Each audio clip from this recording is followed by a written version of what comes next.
여러분 강아지를 집에 혼자 두고 외출하려고 할 때마다 이런 걱정 해보셨죠? 아, 또 엄청 짖을 텐데 문 밖으로 나가기 두렵고 또 시무룩한 표정을 보면 너무 불쌍하고 그렇다고 데리고 출근할 수도 없고요. 저도 매번 그랬습니다. 부동산에서 너무 시끄럽다고 전화 온 적도 있었고 제가 들어도 이건 진짜 좀 심하다 싶을 때도 많았어요. 그런데 제가 딱 5가지 바꾸고 나서 완전히 달라졌어요.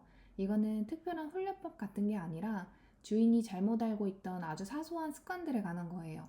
오늘 이 5가지만 확실히 아시면 여러분들도 이제 강아지 혼자 두고 외출할 때 편한 모습의 강아지를 볼 수 있고 덕분에 여러분도 마음 편히 나갈 수 있게 될 겁니다. 저희 집 강아지 고미는 분리불안이 있었어요. 본가에서 독립하며 새로운 곳으로 이사 오고 나서 원래도 있었지만 고미의 그 분리불안이 더 심해졌었고 제가 오전에 외출해서 저녁에 들어올 때까지 계속 목이 쉬어라 짖어서 일하고 있는데도 부동산에서 전화 오고 난리도 아니었거든요.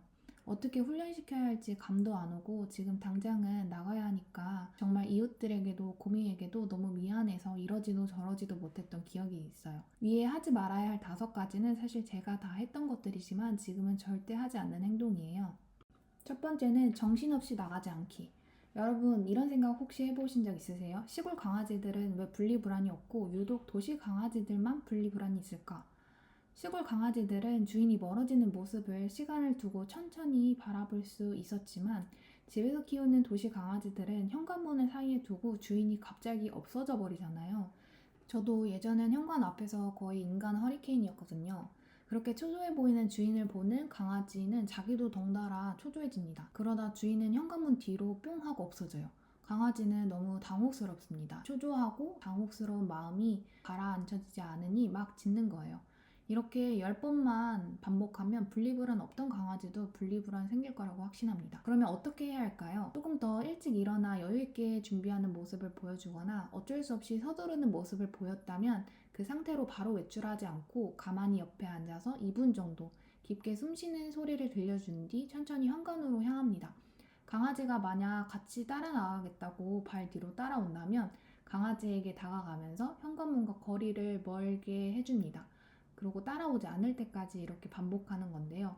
이러면 강아지가 당황할 거예요. 이때 손바닥을 보여주면서 한숨을 들리게 천천히 푹 쉽니다. 저는 이걸 장풍 쏜다고 표현하는데 이 장풍을 5번 정도 쏴주고 간다고 생각하면 좋아요. 현관문 앞에서 신발 신기 전에 한번, 신발 신고 강아지를 마주보고 한번, 현관문 고리를 잡고 한번, 현관문을 살짝 열고 한번, 문을 열고 나가서 마지막 장풍 한번 하고 외출입니다. 저희 고비가 진짜 심했는데 저렇게 3번을 반복하고서부터 짖은 적이 없어요. 너무 간단하고 특별할 게 없는 행동인데 말이죠. 두 번째는 과한 작별 인사하지 않기. 장풍을 쏘며 나갈 때 특히 하지 말아야 할 행동은 과한 작별 인사를 하지 않기입니다.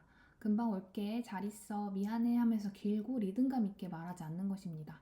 아무 말 하지 않고 차분한 모습으로 천천히 장풍만 쏘고 나가는 게 강아지를 더 편하게 해줍니다. 세 번째는 외출 전 과한 산책 금지. 하루 종일 파워풀하게 짖으니까 출근 전에 산책을 빡세게 시켜서 힘을 쫙 빼놔야겠다 생각했어요.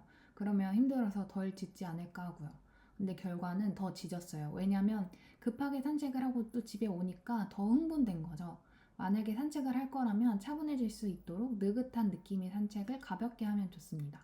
멀리까지 갈 필요도 없고 오랜 시간을 할애할 필요도 없어요.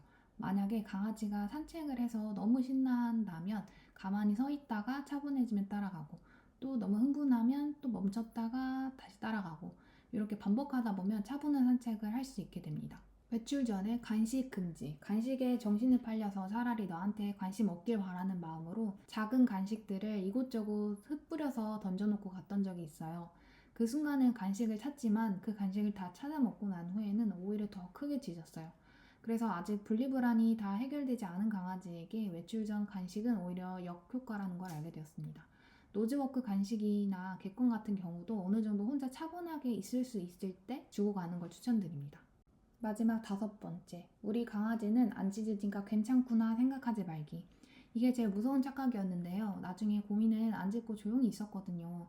그래서 괜찮은 줄 알았어요. 근데 그게 아니라 힘겹게 버티는 거였던 거죠. 제가 늦게 들어오면 밥도 그대로 있고 화장실도 한번 안 간 채로 현관문 앞에서 엎드려서 웅크려 있기만 했거든요. 그러니까 짖지 않는 것보다 중요한 건 정말 편하게 쉬고 있느냐인 건데요. 강아지가 주인이 없는 시간을 버티는 시간이 아니라 기다릴 수 있는 시간으로 느끼게 해주기 위해선 외출 전에 냄새 맡는 차분한 산책 짧게라도 해주거나 나가기 직전에 집 분위기를 조용하게 만들어주거나 돌아왔을 때도 과하게 칭찬해주거나 반기지 않고 흥분시키지 않는 것이 중요하다고 해요. 이러한 사소한 루틴들이 반복되면 강아지도 점점 보호자는 내가 있는 곳으로 다시 돌아오는구나 이걸 안정적으로 기억하게 된다고 하더라고요. 확실히 예전보다 표정이 많이 편안해진 느낌이 있더라고요. 오늘 말씀드린 5가지 중에서도 첫 번째로 말씀드렸던 장풍 쏘기는 꼭 해보시길 바랍니다. 오늘 영상이 도움되셨다면 좋아요와 구독 부탁드립니다. 시청해주셔서 감사합니다.